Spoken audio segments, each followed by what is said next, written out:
Hey, this is Rohit Gijare. I'm a choreographer, dancer, actor, director, and you are listening to Trust Me, I Know What I'm Doing. Yeah. My name is Abhay Dandekar, and I share conversations with talented and interesting individuals linked to the global Indian and South Asian community.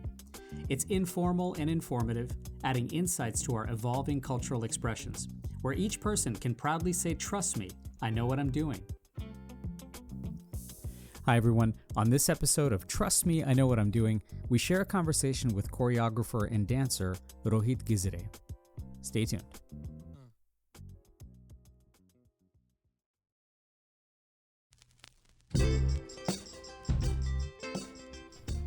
Over the years, I've been grateful to share conversations with each and every wonderful guest, but the greatest reward always comes from you listening and subscribing and building community. So thank you for sharing Trust Me, I Know What I'm Doing with your friends and family, and for following along wherever you might be catching this right now. I truly appreciate it, and if you've been enjoying these, I hope you can also submit a kind rating or review. So far on the show, we've been fortunate enough to host conversations with a few professional dancers and choreographers, from Odissi dance with Vijayani Satpathy in episode 130 to Bharatnatyam with Rukmini Vijay Kumar in episode 192 to the awesome Bhangra Empire team of Omar and Punit Mirza in episode 73. What's always fascinating to me, though, is that these explorations only scratch the surface of the variety of dance as a collective artistic expression. And going further, it's truly amazing how dance is being shared and sought after these days, especially on the South Asian American stage with so many intersections of art, culture, and venue, not to mention the thirst from consumers and learners to both engage and participate. So it was really great to share a conversation with choreographer, dancer, and artist Rohit Gijare. Rohit was born in India and raised in New Jersey, and he's been dancing since he was a child, receiving his formal training in Kathak from his guru Archana Zogrekar. Through the years, he's naturally infused hip-hop, jazz, Bhangra, Indian folk, and Bollywood film dance to shape his own style and choreography. Rohit's been a sought-after performer and choreographer, working and collaborating on many projects including Come Fall in Love, the DDLJ musical, Desi Dance Fest, Monsoon Wedding, and productions at the Lincoln Center and for the NBA. Along with his wife Aliyah, who is also an accomplished dance performer and artist, Rohit's endeavors as a teacher and online creator have made space for anyone to join in and be a part of his growing community. At the core of his art, though, is a weave of grace, versatility, precision, strength, and creativity, making it pretty easy to see why audiences and students and peers are drawn to his work. We had a chance to catch up and talk about everything from the aesthetics of Bollywood dancing to breaking stereotypes to continually learning and being a student of dance. But of course, I first wanted to especially know whether both as a dance professional and also as a new parent, if his day is organized by a set routine. So that's a fantastic question to start everything off with, just because while there is a routine, there's also never a set routine ever, which is kind of the beauty of it all. And kind of learning to be in that chaos is where I realized I kind of thrive. Whereas I know that may not be for most people, of just like it is not a very meticulously planned day, or just even not even meticulous, it's just not really planned down to the T ever. And you kind of just have to go with the flow on the day-to-day basis, because it is a creative field that I do work in. It's often like kind of based on what inspiration I have, or you or anybody has, based on what their day is going like. And also just a lot of it, as I get older, is a lot of it's physical parts of it too, right? If there's just a day where you're like, I am tired, right? So and you're like, you can't force it, because also a lot of, and there have been days where I've had to force it because you have to get work done. But I've also realized that those aren't the days where I'm always potentially maybe the happiest with what I've created. So it goes hand in hand. Things are always constantly changing, but on a day-to-day basis, it's more so just now also with a kid, managing the ever-changing schedule of a 6-month-old who is growing constantly every day. So it's always something different, right? You're adapting. Yeah. But in one way, now that I'm talking to you out loud about it, it's like I think the career that I have chosen has helped me in one way or another adapt to having a kid and being a dad, because it's always a constant change, something new, something different, something challenging, and you kind of just have to roll with the punches.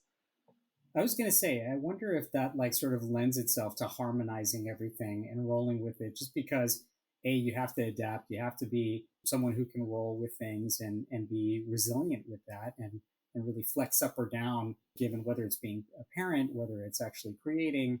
And yet, unlike perhaps other modes of expressing, there is a place and a physicality and a discipline that's maybe required to this. It's not like, hey, I'm on the subway and I'm thinking of something, some aha moment just came to me, and you can start practicing right then Yeah, and yeah. there. As opposed to someone who's a writer or who can jot things down and really sort of like get in the moment, get that expressiveness out there. Is that something that you've had to really kind of grow into? Is that sort of by nature come easy to you, or it's had to become easy for you? I think what you kind of said is, yeah, whether you're a writer or something, you can kind of start writing things down if you get inspiration. But I think it's kind of similar even for whether you're a choreographer or dancer or even maybe even actor or something, right? Where I'm constantly listening to things, especially with music, right, on a constant basis. So whether it's in the car or even in the subway, if something comes up, my unintended intention for my brain is always like, oh, this is a fun song, or like, what else can I do to it? And if you really watch me on the subway or in the car, you'll see me. I can't sit still ever in life. So there's some Yeah, form of dancing always happening either in the brain or in the body unintentionally. yeah, And so I think the brain has just gotten geared to that, at least mine specifically, where it's like yeah, I can't turn it off. It's a gift and a curse, I can't turn it off, but it's kind of good in that way where it's like when the inspiration does strike, I can kind of roll with it and let my brain do the work first, and then now come home and try to put that on my body, right? And that kind of yeah, has worked out over the course of the year, where it's like earlier on, I may have just been way more like, let's just go for it, see what happens, and might not have been fully had the chance to develop the idea. Where it's yeah. now, after doing this for many years, obviously you get better, you learn what you're good at, what you're not good at, and what you want to improve at. And that has given me the opportunity, at least, like, to first think before doing. And I think it's also a very Mm. important thing in a field like this, where it's like your brain is also as important to creating those ideas to make it different and unique every time. I wonder if that's sort of instinctive also, right? I mean, with more experience, you sort of understand how to modulate the pace and the rhythm of this stuff, especially as the kind of inspiration and the creative juices sort of flow.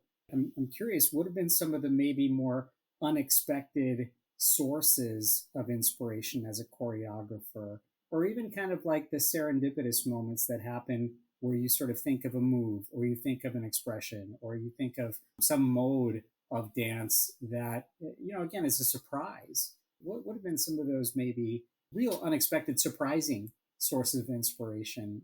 Yeah, I don't know if I can pinpoint it exactly at this point, but I it's always Yeah, surprising to me, even just like on a day-to-day basis, of what I can see and what I'm looking at in real life, and just like picking up on the randomest things, right? Whether it's like a person walking down the street, or you're just like yeah, observing people and their mannerisms, and all of a sudden you're like, you kind of everyone's kind of dancing in their own rhythm in one way or another. right, right. And you kind of take inspiration from that in itself, or whether you are in a specific setting or whatever, and you may be just like, well, what if I did, what can I film here, what dance can I make in this kind of setting?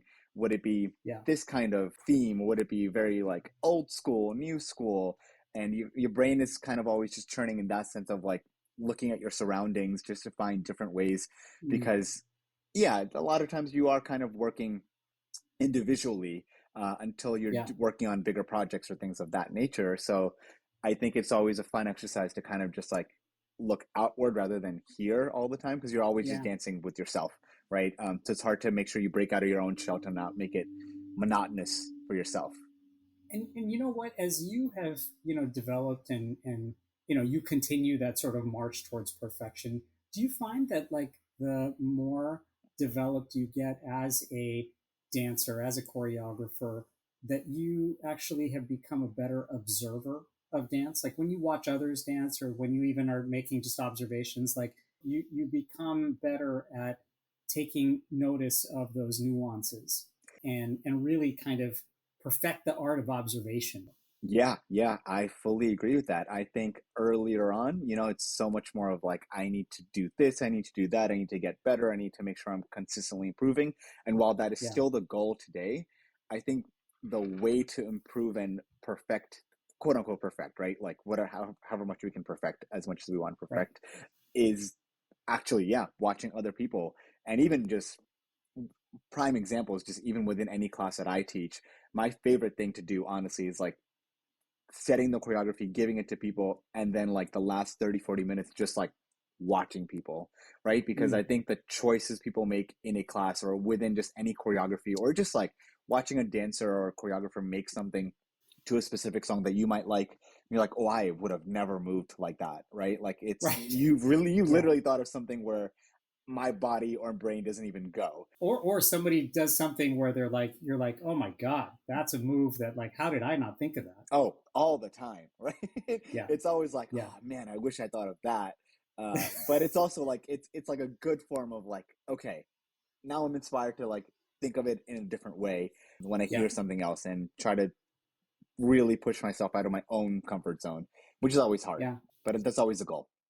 Is there a value to the spontaneity or even the improv factor in that you need to make sort of space for that? Like, no matter how well you choreograph something, there has to be an element of improvisation and spontaneity, or by nature, right? Does that kind of improv or spontaneity impede the perfection, if you will, of choreography? Yes, yes to both things, right? I think the with more experience, I have learned that like that is a very important part to the whole creation process of it all, just Yeah. because without it, you can't make dance too cookie cutter, right? Because otherwise Mm, it is such an emotional and that kind of connection that everybody has to it in one way, yeah. shape, or another. It's like a way to get away from things, right? Like that's why we love art. It lets us Yeah. escape that reality for however much time. And I think what's beautiful about it is that it can be imperfect and perfect at the same time because Yeah. it can be interpreted so many different ways, and to be able to improvise different things and within the set choreography is also why we love to go watch shows and live Yeah. performances, because every show will be different no matter what, right? Even if it's the exact same thing, it will have a little nuance that's always different. Yeah. And I mean, as a director of choreography or someone who's a really becoming more of a master who's observing, would this also lend itself for you to kind of really know your dancers very well? Because I imagine that the more seasoned dancers, you can actually give that licensure a little bit Mm-hmm. or not. And then perhaps the more inexperienced dancers or ones who are still developing, they probably need a little bit more of that coaching to help perfect that particular move or that particular skill. Yeah. And then like we always encounter dancers of various styles and various experience levels, and so Right. a lot of things that may be easier for somebody else may not be easier for the other person. Yeah. And I think just like I've been thankful that being able to do this long enough that I can really pick that up a lot quicker nowadays, and Yeah. hopefully be able to help whoever needs that help a little bit better, and also push the other person who might be a little bit more experienced into this equal balance of like, I'm giving this person what they need and giving this person what they need, but ultimately we're Yeah. going to the same goal. Yeah. Yeah. And I mean that I imagine that lends itself also for you to develop a little bit more of a relationship with not only just your students, but your colleagues, the entire team, and maybe for you personally, as even when you're doing solo, that sort of makes you a better teammate in the end when you're dancing with others. You're listening to Trust Me, I Know What I'm Doing. After a quick break, we'll come back to our conversation with dancer and choreographer Rohit Gijare. Stay tuned. Conversation. It's the antidote to apathy and the catalyst for relationships. I'm Abhay Dandekar, and I share conversations with global Indians and South Asians so everyone can say, trust me, I know what I'm doing. New episodes weekly, wherever you listen to your podcasts.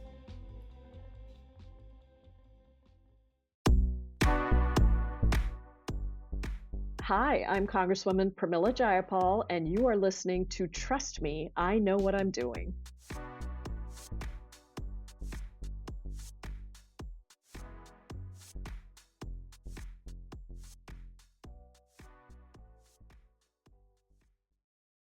Hello, everyone. My name is Tam France. Hey, this is Nimesh Patel. Hi, my name is Richa Morjani, and you're listening to Trust Me, I Know What I'm Doing with Abhay Dandekar. Welcome back to Trust Me, I Know What I'm Doing. Let's rejoin our conversation now with dancer and choreographer Rohit Gijare.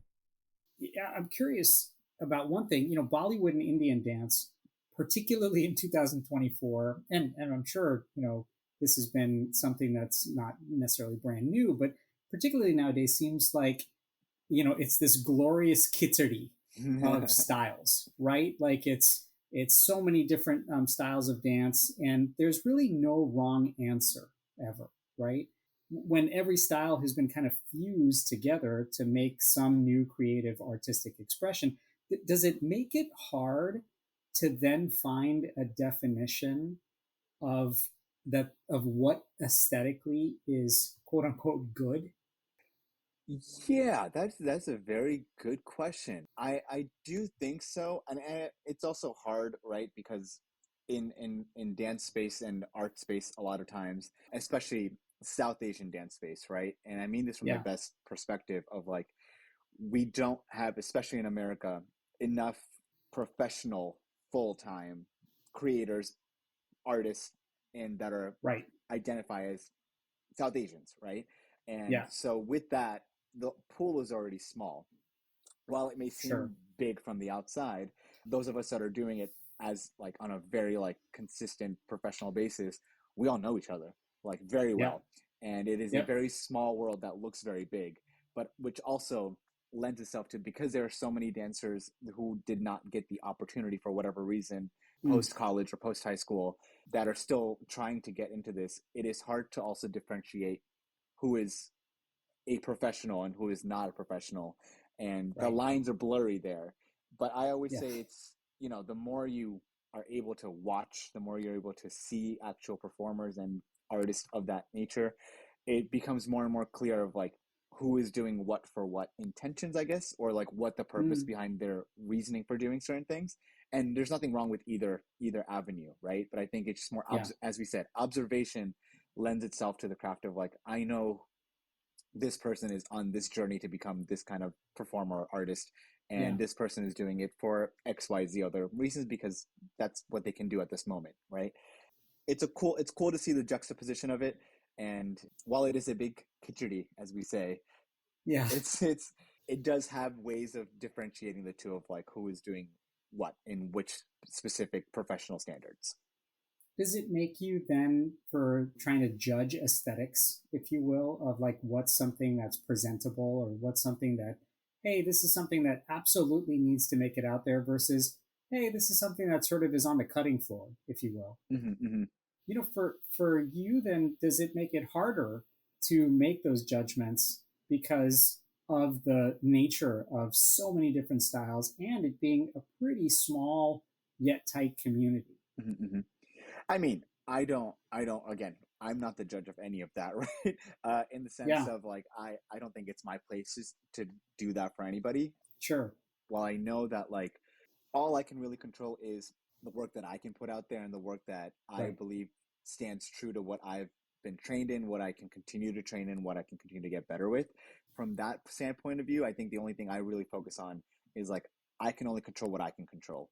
And what I can Mm, control is meet my own standards, which I try to keep as high as possible for myself, and try to just keep breaking those standards and get better each and every time and not be complacent, because I think yeah. complacency is what kills you in any profession, right? The more you're like, I'm good, that means you're not good. That means Right. you're done growing, Yeah. right? Yeah. You never want to hit that sort of plateau because you probably then stop learning and you're less hungry and you're less motivated. And probably I'm imagining that shows then for your students, for those around you and the people you work with. Yeah. And again, like complacency or like plateauing happens, right? It's natural Yeah. where at points you're gonna feel like you're just doing the same thing or you're not making yourself better or getting better. But I think Yeah. it's the key is identifying that and looking inward Hmm. as often as possible. Yeah. And it's hard. It's hard in the days of likes, comments, subscribes, and views, or what is really like lending itself to like this means you're doing well or aren't. Yeah. Whereas I do think you still have to look inward to know like, and watching yourself and being very brutally honest with yourself. Like, that wasn't Sure. good. That was better. Yeah. Or like this one, I was Yeah. like, oh, I didn't think I did well, but it seemed like it was received a lot better than I thought it would. Yeah. But I think just keeping that honest dialogue with yourself is very important. I wonder, this is something you've been doing for a while, and you've been kind of living the language of dance and art since you've been a kid. Do you rely on that same language, that same vocabulary, that same sort of effort and practice that you've been enjoying and appreciating and honing and sharpening for a long, long time now? Do you rely on some of those methods the same way now that you did when you were maybe first dancing as a child or as a teenager? It's funny. I think my wife and I talked about this because, as you know, she also has danced professionally. Yeah. And we were talking about this just in that sense of just like, I think what is a differentiator in that now is that after all those years of experience, what I've realized is the things that used to take me a lot longer to do, maybe even 5 years ago, would take me a lot less time. And Mm. I can focus energy on different things and still get the job done in less amount of time. Whereas, like, I think, you always get the questions like, oh, well, how often do you practice a day? And what, like, do you Right. spend hours and hours and hours of time? And what I've realized, I think, growing more and more into this industry, it becomes more so not about the time, but just the quality of the time that you're spending. Yeah. Because if I can get the same amount of work done that I used to get done 5 years ago in half the time, I'm still doing the same amount of work. It's just Right. the process has gotten better, and I've learned of what works for me and what doesn't work. And then there's the new challenges that come across, and you're like, okay, this is what I can work on in the extra time that I have. And I think it's a cool journey to realize that you can do that at this point. And often it gets lost because you're just so in the thick of it all. I imagine that it also allows you to innovate a little bit more, Mm-hmm. especially right because you're not concentrating so much on the rote things, but you're sort of consciously competent. When you think about how you've also evolved, not just as a dancer, a choreographer, an artist, but now a teacher, what are some of the things that you've had to personally unlearn as a performer and as a dance artist practitioner in order to, in fact, become an effective teacher? So the teaching journey is very interesting because I was kind of like tossed into it a little bit, and Yeah. at an earlier age, right, where I don't think I was very qualified to teach in any way, shape, or form, right? I was Right. I was a sophomore in college, and I happened to join a dance company, and because like that was Mm. still the goal of like doing dance as a career. So that's Yeah. that's where I kind of just started, and in terms of just also financial aspects of it all, right? That is one easier way to keep yourself afloat while working on other things Right. and working and Right. It's a auditioning and all that. practicality. Yeah, some of it is practicality, which you kind of have to Yeah. do. So I got thrown into it early, and it was hard because like I had never really properly taught, and I was teaching kids essentially, right? Kids and like some older ladies and of that age. Sure. And so trying to figure that part of it out was a very big learning curve. And I think it took some Yeah. time for me to find my own rhythm because I think while other teachers are much more effective of being stern and whether they need to be more harder on their students, whether it's through some people like to yell, some people don't like to yell, and I've Yeah. realized Right. I cannot be that person that yells because I Yeah. didn't learn effectively myself, and it just Yeah. wasn't in my personality. Even if parents were saying you need to be more strict with my kids and teach them and be extra, we would give you leeway, but I'm like, that's just not going to be me. It Right. just didn't feel right. So I think where that started, I realized I didn't have to do that to be an effective teacher. And I Yeah. think as I've grown out of it, and now I don't really teach after teaching kids and all that kind of age group for like 8 to 10 years, I think Yeah. my overall patience built up a lot better. And I Yeah. think I found a better effective way to be a better teacher.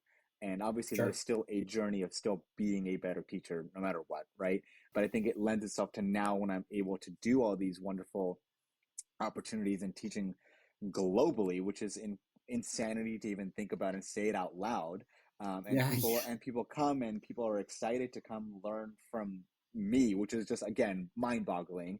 It has allowed me to create, I think, a space where everyone feels comfortable, and that was always my Yeah. goal, right? Whether you are the most trained dancer, whether you are the least trained dancer, I just want people to feel like you can walk into the room and it is completely fine, whichever way you are trained. And at the end of by the time you leave the room, I want you to feel like you did it, right? Even if it Right. wasn't perfect or you didn't get every single step, it's a matter of like, okay, this was step one, now I can move on to step two for next time. That rather than like focusing too much on like I'm intimidated by everybody in the room.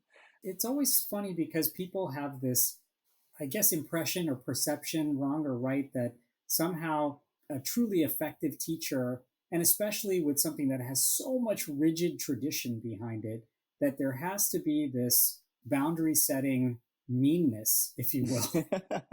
You can have boundaries, you can have rigidity, you can even sort of demand expectations without sort of being a jerk. And I love how you mentioned, making people feel comfortable and included, and that's part of, I think, particularly harnessing joy from people when they're first learning a skill, and for that matter, even when they're learning even at the expert level. And I'm curious for you, especially in going through this process and teaching multiple generations. Do you think it's actually more exciting to bring a novice to a place of comfort, or is it actually equally or more exciting to bring the advanced dancer to the precipice of something they didn't even expect? Like they didn't even know that it was in them to be on that precipice of the next level, mastery even. Yeah, I think actually both are the same, right? If you really think about it, Yeah. because if someone that is very new and you're able to cultivate a learning experience for them and they grow into another level, quote unquote level, right? That they didn't know was within them, it's ultimately the same stepping stone that you are taking for someone who is a very trained and experienced dancer and pushing them to another level.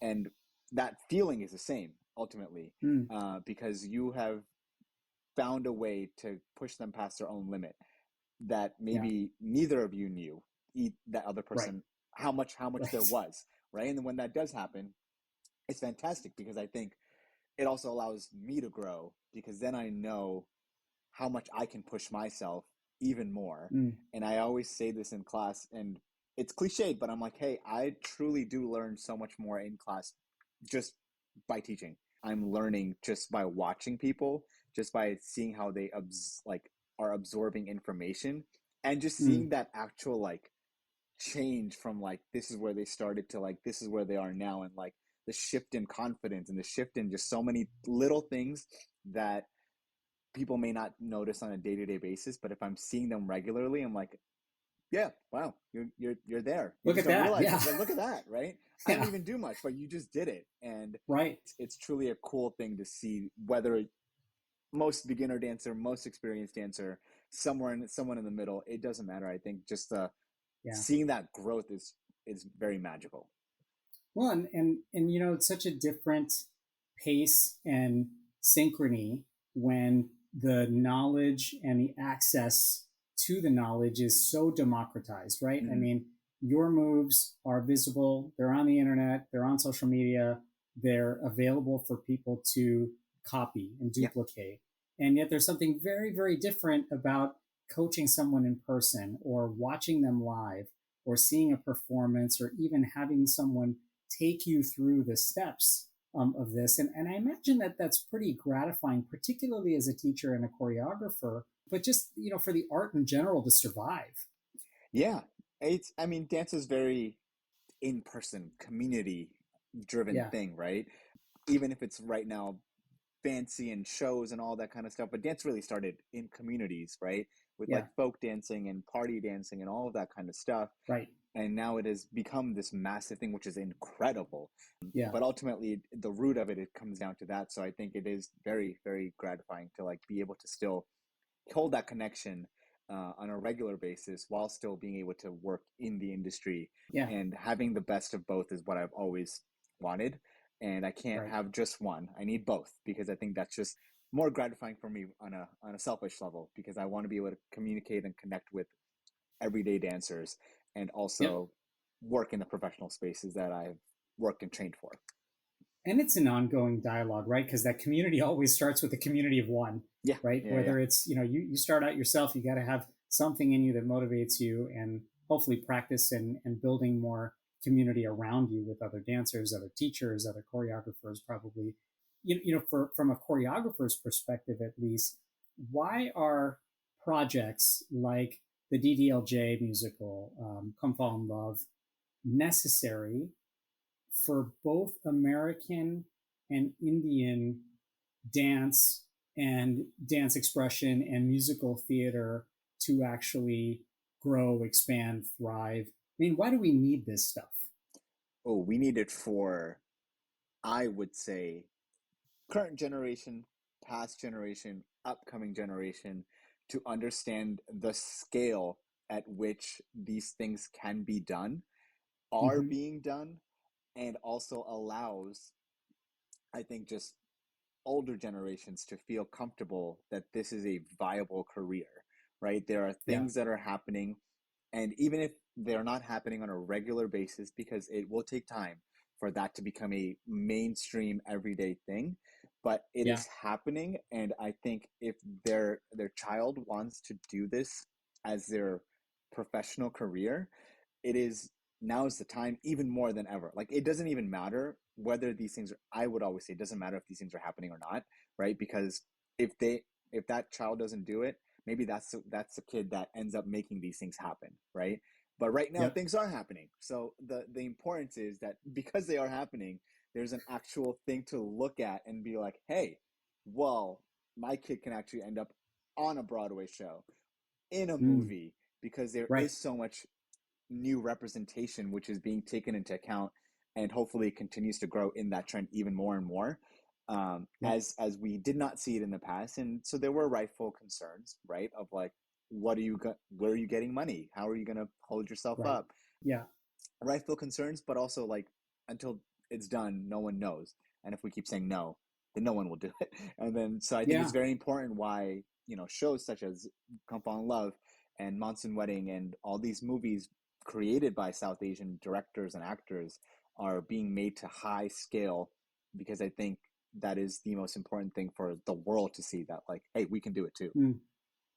One, especially in America, where dance and musical theater have already such a rich establishment in the Mm-hmm. kind of cultural zeitgeist, Yeah. infusing that probably is not just important and imperative, but it's the place where South Asians can showcase talent. They can actually express themselves, Yeah. and really make sure that those passions are really being visible and represented well. You're listening to Trust Me, I Know What I'm Doing. After a quick break, we'll come back to a conversation with dancer and choreographer Rohit Gijare. Stay tuned. Every story told is a lesson learned, and every lesson learned is a story waiting to be told. I'm Abhay Dandekar, and I share conversations with global Indians and South Asians so everyone can say, trust me, I know what I'm doing. New episodes weekly, wherever you listen to your podcasts.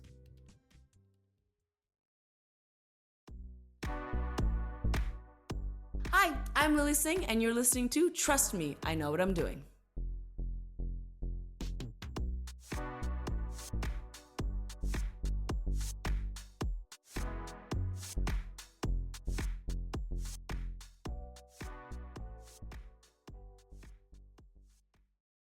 Hi guys, I'm Indra Nui. Hi, this is Farhan Akhtar. Hi, this is Madhuri Dixit, and you're listening to Trust Me, I Know What I'm Doing with Abhay Dandekar. Hi there, I'm Abhay Dandekar, and you're listening to Trust Me, I Know What I'm Doing. Let's rejoin our conversation now with dancer and choreographer Rohit Gijare. You've choreographed for productions that have spawned from the Lincoln Center, Monsoon Wedding, Desi Dance Fest. And as this blossoms, as this grows, as this builds momentum, for you personally, what are some of those stereotypes and perceptions and myths, perhaps even about Indian dance and Bollywood dance and the various traditions and fusions and new innovations that are out there that you're hoping in a way to redefine or even to myth bust a little bit? Things that you're hoping that those perceptions and those conceptions are going to change a little bit, and put your own stamp on what the tone, the temperature, and the expression is going to be for these new sort of dance productions. Yeah, I think the biggest misconception always, right? Because of what has been shown over the course of history so far, if you may say, is Yeah. that quote unquote Bollywood dance is very in your face, high energy, incredible costumes, and it's just that's kind of it. And like the set of like four hand movements that everybody knows, which are also okay, sure. Yeah. But yes, they are, but there's also just another like that's just one very small layer to like 1,000 layers of what Indian dance overall is, right? Right. Like it's hard to say I'm a Bollywood dancer. I can't, right? It's a very hard thing to say because Bollywood is a cinema industry, a film industry, which Mm-hmm. has dancing that has been literally, again, that same word, khichdi of everything, right? Yeah. Because in one Bollywood movie, you might get a lot of Western influenced dances, whether it's from a hip hop perspective or a American classical perspective, ballet and Sure. contemporary. Whereas Yeah. another one will give you Indian classical, another one will give you Punjabi folk, another one will give you Yeah. South Indian styles, right? So Right. it's you can get so much within just one setting. I think that is the more important thing to highlight is that like Bollywood isn't this one definition of what it is.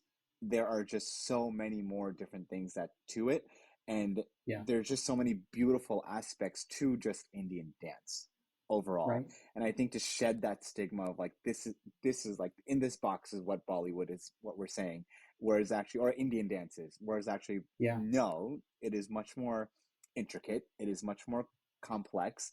It is also much more subtle, and it's also beautiful. It's all of it in Mm. one through these avenues such as like Desi Dance Fest or Monsoon Wedding and all those kind of opportunities. There's only better ways to show what it truly is the more and more we're Yeah. on these platforms. At least the other thing that comes to me immediately for mind, and I know this, and I know that you know this, and that dance and expression is completely agnostic of gender. Mm-hmm, mm-hmm. I'm guessing that a big part of your work and a big part of myth busting is to eliminate the sort of gender stereotype of what dance can be. Is that a barrier that perhaps doesn't prevent you from your expression, but it's just something that is still stigmatized in your work or in the work and how it's perceived, and just something that you have to, in a way, help to, I don't know, negate is the right word, or like get rid of in a way. Yeah, I'm sure there's still a stigma to a certain degree for sure, right? And Yeah. like the thing is, for me, because, and this kind of goes back to the teaching stuff that we talked about, because I used to teach, kids, whether it's boys or girls or whether it's ladies or gents, right? Like of older Right. ages. But because I was teaching all that, I was again kind of forced into realizing how do I make choreography for quote unquote two different genders, right? Sure. But again, dance is not gender based. Anybody can Right. do any kind of movement. Like only women can't move their hips. Men can also move their hips, right? Like, Yeah. and it should be all acceptable either way, right? So I think what that did for me, though, at least now looking back at it, is that I have the ability to create movement that is very fluid in its style, in its Yeah. quote unquote gender identity, if we want to use that wording. Yeah. And while there is still, you'll get the occasional person being like, oh, this looks so feminine on, and Right. why is a guy doing this or whatever. And I think that will just take a little bit more time for people to fully grasp, Right. understand, and open their eyes more to what is actually happening. But I think in the dance world in itself, there is definitely, or even just in the arts world, right? There is much Yeah. more openness and willingness for people of all likes to try different things and really explore it. And it's being more and more emphasized and appreciated. And I think Yeah. the more positivity that people see, I always say will always outweigh the negativity and will drown out all that hate. And I think the more we keep on that track, it won't matter. It really won't, because I think Yeah. it's just such a beautiful thing to see as someone express in the most natural way that feels right to them. And it's, yeah, there's no point in stopping that. I mean, it's filtering out the noise away from the signal, Yeah. right? I mean, it's really just sort of, and perhaps even someone who's in this world and universe, living it every day, being able to essentially kind of put your blinders on and say, look, perceptions or not, this is the purest form of expression and joy that we have out there. Either you want to be included in it or you're welcome to not. Yeah, I think I'm a strong believer of this because I've grown through this industry like throughout like my Right. early 20s into my 30s now, but it also helped me shape my own like viewpoints of life in Right. one way or another. And I think it's what I've learned is art, music, dance, all that kind of stuff, it really just like brings people together. It really Yeah. does, because I've been in rooms where people are different race, different sexuality, different everything. It Yeah. doesn't matter, because like once we're in the room together, we're all one because we love to do all this stuff. And there's just, it opens up such a beautiful new world. And it's just so much more accepting of each other and just like understanding of each other, and Yeah. you grow these wonderful relationships and make friends for the rest of your lives because you've worked on even just one project together, right? So it's, the arts is truly a magical place. Yeah, I love that, right? I mean, like it's building connections, and those connections spawn even more connections and more expertise and surprises and ways to get there. In your own journey, in having had formalized training and knowing that there is a specificity and a technique, and in some ways a discipline that's required to get to those techniques so that you can actually innovate and really meld and merge some of these art forms into new styles and expressions. Do you imagine a day where there might be a Gizere Gharana of dance? I don't know. I have thought about it in terms of like, it wouldn't be anywhere in terms of like an actual karana, right? I don't think I'm anywhere going to be qualified to that level of like what I would want out of that specifically. Whether it's my own space or a studio or of something of that nature, one day we'll see. But I think right now it doesn't make sense for me. And I think I've always been a little bit worried about the idea of creating a space like that, because then I would want to be able to also give my time to it and be around for it. And it becomes your creation in one way or another creation, right? But that also needs tending to. It can't just be left alone. And I think at this point might not be the time. Maybe later in life, maybe. If it happens, it happens. Well, and I mean, do you find like and I mention that particularly because so much effort is put into preserving these labels of, they're from this Gharana or this particular style. And, a specific teacher wants to promote and make a legacy for that kind of style. Right. And anything that perhaps veers from that is outside of the boundary of that. I mean, I ask intentionally because those things, unfortunately, while they become these wonderful styles, they also, in a way, promote a lot more rigidity and a lot less fluidity of innovation and adaptability. So I appreciate that, you're not necessarily looking for that. And on the other hand, there's a whole stream of schools of thought that are specifically looking for that. Mm-hmm. Yeah. And again, there's nothing wrong with either side of it, right? Because I think certain styles or certain disciplines may need more of that rigidity, right? To accomplish all the goals that are needed to be out of that. And that is all completely fine. And whereas like someone like me at this point who's discovering that I'm having more of a fulfilling journey, if you may call it, of being able to work and interact with so many different people without any boundaries is better for me at this moment, is I think also equally good. So I think it's a matter of just like what is right for you individually. And I think that's the kind of journey everyone should take, right? There's no point in saying that journey's bad and yours sucks and mine's better and you can't do that and I can't do that. That hinders all of us from growing in any way, shape, or form. But I think if we appreciate each other's paths I think that helps us to continue to grow and be like, well, this is where I'm at right now. This is what feels right. And maybe in a couple of years, I'll go down that way and we'll figure it out then. Yeah, it leads to a lot more empowerment that way, I think. Yeah. And the art keeps growing. Yeah. You mentioned, of course, you and your wife are both professional dancers, and you're both in a space where you're learning, you're teaching, and of course, you're now also parents. As you teach, as you dance, as you perform, as you choreograph, I wonder, what has all of this taught you about how you prioritize being a student of dance? So at this juncture, do you actually have priorities as a continual learner of dance? Yes, I do. The harder part it does become, and this, if for any younger upcoming artists and dancers and actors and anything, right, that are going into this industry now, take as many classes as you can while you can, right? Because once you start working, it becomes increasingly harder to continue to take a class or learn in that kind of capacity, right? On a consistent training capacity.